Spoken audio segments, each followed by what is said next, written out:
Hello and welcome to my channel.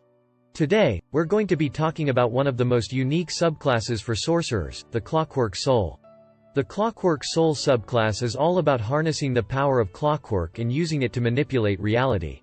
As you gain levels in this subclass, you'll gain some really interesting abilities that will set you apart from other sorcerers.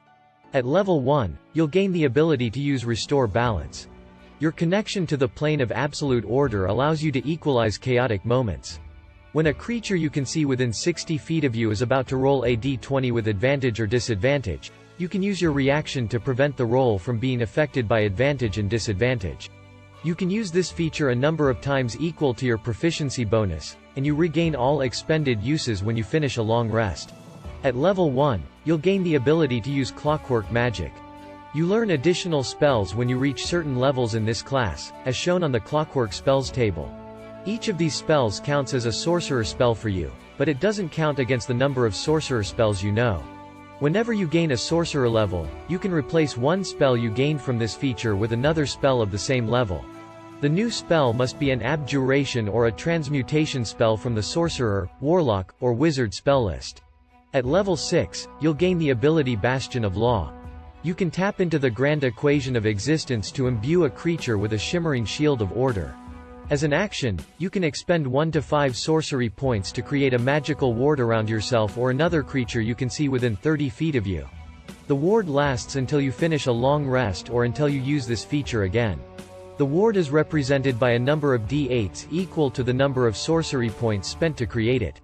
When the warded creature takes damage, it can expend a number of those dice, roll them, and reduce the damage taken by the total rolled on those dice. At level 14, you'll gain the ability to use Trance of Order. This allows you to use your reaction to gain advantage on an attack roll, ability check, or saving throw. This ability can really help turn the tide of a battle. And finally, at level 18, you'll gain the ability to use Clockwork Cavalcade. You summon Spirits of Order to expunge disorder around you. As an action, you summon the spirits in a 30-foot cube originating from you. The spirits look like modrons or other constructs of your choice. The spirits are intangible and invulnerable, and they create the following effects within the cube before vanishing.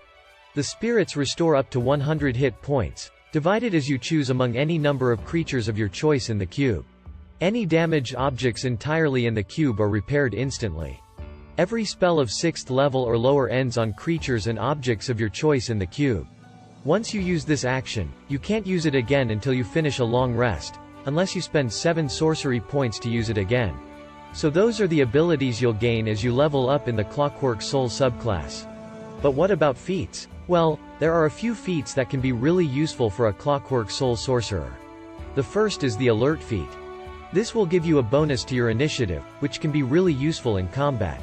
It also makes it harder for enemies to surprise you, which is always a plus. The second feat is the Elemental Adept feat. This allows you to ignore resistance to a specific type of damage when you cast spells. This can be really useful if you're facing enemies with resistance to your spells. And finally, the Warcaster feat can be really useful for a Clockwork Soul sorcerer. This gives you advantage on concentration checks, which is always helpful. It also allows you to cast spells as a reaction, which can be really useful if you need to cast a spell in response to an enemy's action. So there you have it, the Clockwork Soul subclass and some great feats to pair with it. Thanks for watching, and I'll see you next time.